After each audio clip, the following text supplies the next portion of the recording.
All right, part two. I'm going to try and make this a little bit more brief. My SD card filled up. So I was going to go on and explain or talk about the idea of creating meaning and why that would even arise. So I think the primary reason it arises is people reject the curtailing of their freedom that comes with acknowledging that the universe and their place in it is determined by somebody aside from them, aka God. They don't want to submit to this God or to his laws or his rules. They see them as tyrannical. Either that, I don't think most people have that personal of a response, or they grow up in a society like ours that has been in large part formed through its encounter with Christian teaching, and has for some 300 or more years been in process in its power structure of rejecting that teaching and institutionalizing that rejection with intellectual responses and responses in their structure.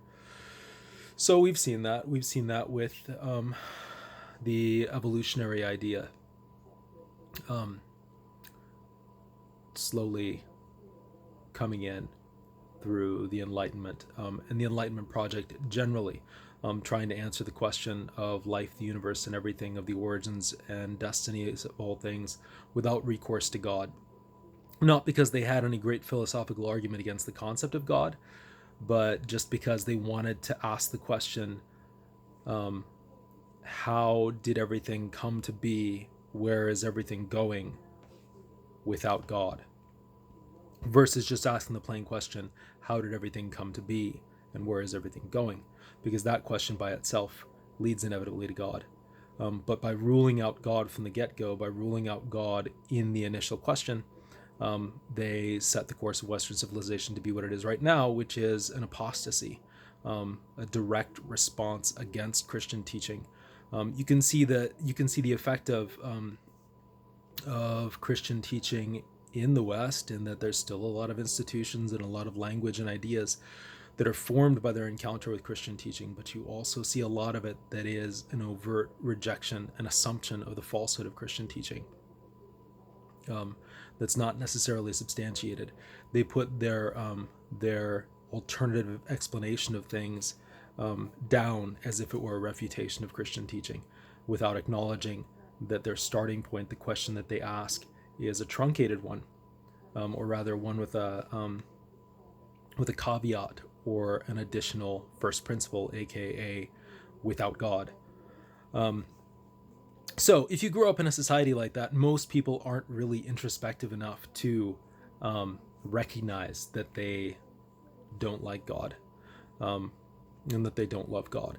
And by saying that, I'm not really insulting anybody, because until God, by his good grace, moved within me to recognize that I didn't like God and I hated God, and I had no desire for him and was irritated by his restrictions on me, until that happened, until he did that, I didn't really think of myself as somebody that hated God. I had an uneasiness towards God, but I wouldn't have classed myself that way. It wasn't like I ran around having hateful thoughts towards God or even thought about it that much.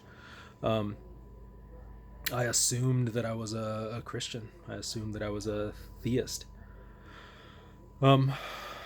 So I'm not saying that to come down on the people of the world.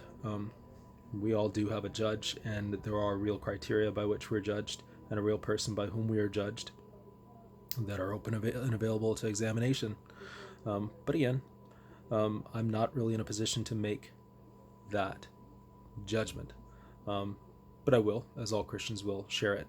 But all that to say, most people won't embrace the concept of creating their own meaning because they have made a conscious choice to live in animosity towards God. They just grow up and live and are taught in a culture that's soaked in it. And so since they think about life, and if they come to the conclusion that there is no God and no meaning, because they come at the world with a philosophy that's handed down to them that begins with the question, how did everything get to be the way it is without God? Um, they they think, well, I guess there's nobody to mean any of this. So what does that mean for me? And you see that it's an inescapable concept. And so all they're left with is like, all right, well, we know that there's one thing in the universe, even if we don't believe in this God. There's one thing in the universe that does mean things, me, or you, or society as a sort of collective organism. And so we can create meaning. And that's where we get it. People want to kind of like give their lives meaning, by not participating in the meaning that they were created for, but by just kind of coming up with something. And this concept has always seemed just silly to me, irrational. It's kind of like the idea of pulling yourself up by your bootstraps, wanting to fly, and you've decided the way to start flying is to reach down, grab your shoes, and pull on them. And if you pull hard enough, and believe in yourself, then you're just gonna float up off the ground. But the problem with that is you're only lifting things in reference to yourself. There's no reference point greater than you to give your life meaning. And in the analogy, there's no reference point greater than your own body to pull at your own body with. So best you can do is like lift up one foot and say, look guys, I created meaning. I lifted myself up off the ground. So people will do this. They'll talk about creating meaning for their lives by, coming up with their own purpose for their lives, giving their lives meaning by, and oftentimes they'll try and attach this to moral categories and judgments, which they have no rational foundation for, because they've rejected the concept of an actual discovered purpose for humanity. And I think a lot of these things are even unquestioned. Most people that use this kind of language use it the same way that people talk about karma, or most really important concepts. People are pretty flippant with these things and don't really put much thought into them. So I guess it is a criticism, but it's not. I'm not trying to say these are bad people. I think it's just true. But it's really a hopeless thing. And I think, okay, I'll tell you one example of how I've seen this work out. I remember in conversation with somebody, we can't escape it. You can't escape the fact that that we observe categories, we observe structures and the truth of the meaning of the universe. We don't really create it. We do have some creative faculty. We do have some creative descriptive faculty, and there are things, if you want to like classify musical instruments, those are all human creations, and we have come up with our own categories for those. You may have categorized things in your own life, and those are your own categories that you've created. But the ones that we observe in the external world that we don't create and aren't part of our own creating, it's inescapable. People recognize this unless they're trained specifically to deny them. So I think one place where that has happened quite a bit is in categories of sexuality and gender. So I was in a conversation with somebody a while back, and this person, nice person, I like them, was expressing their irritation at someone saying they were something that they were not. And I said, well, according to society, that's kind of fair game. You can claim to be a woman, and then society is supposed to treat you as if you were a woman. And they said, well, that's different. There's a surgery for that. So that kind of boggled my mind for a second, because I thought, this is a rational person. This isn't somebody who has no thought behind him. But he has been trained by the society to think of the category female or the category male as though it were a created category, as though it were a category that's, well, here's a buzzword for you, socially constructed, as though male and female were socially constructed categories instead of discovered categories, that they belong to the category of meaning that human beings can literally and legitimately generate, versus a category that we've discovered. And that's kind of trippy. It's an interesting tell on what happens. I think if you want to, you can go ahead and read in the Bible, Romans chapter 1, read through the whole thing, and you see that this is kind of the fallout in an obvious way of a rejection of the God who by his power and wisdom has created the universe, the material and non-material universe.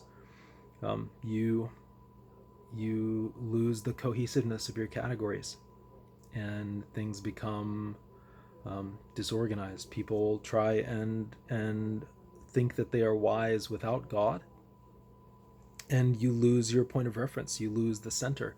You no longer are capable of thinking about categories as discovered or created. I remember even in a Christian university and nursing school, people talking about things as socially constructed. And I remember I used that buzzword once with one of my teachers. I said, well, I know that these things are considered to be socially constructed. They said, yes, that's a wonderful term. And well, we're going to talk about that a lot. Christians in Christian universities are being taught to view things that God has created as though they were mere socially constructed categories. It reminds me of an experience I had when I was working at the University of Minnesota. No glamorous position. I was in a catering department. But my boss, who was more of a kind of a business-minded individual, she would often repeat this adage, perception is reality, perception is reality. And it kind of grieved my soul. It got to me whenever she said that, because I thought, no, it's not. No, perception is not reality. And I always wondered, does she really believe that? Does she recognize that's just a buzzword?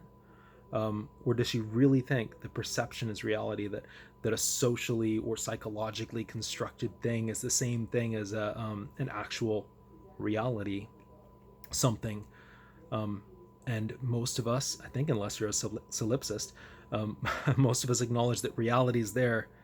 It's what remains there when nobody believes in it or is looking at it. It's not the opposite of perception, but your perceptions don't necessarily have to match reality.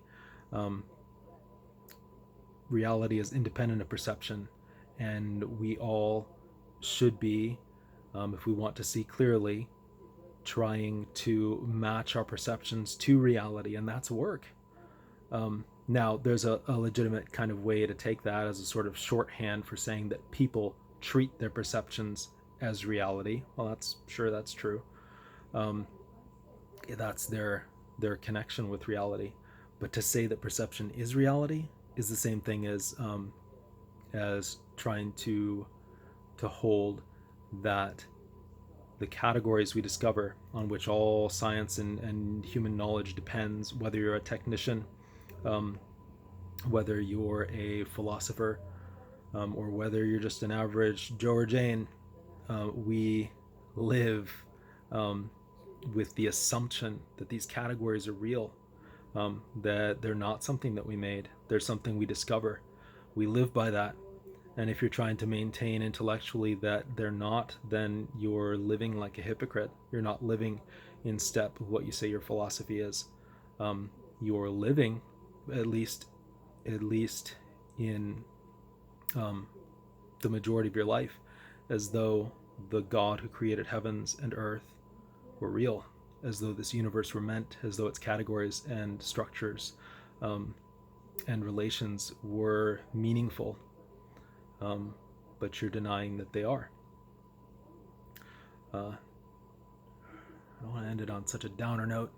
I guess the non-downer note in all this is that you're not living in a meaningless universe.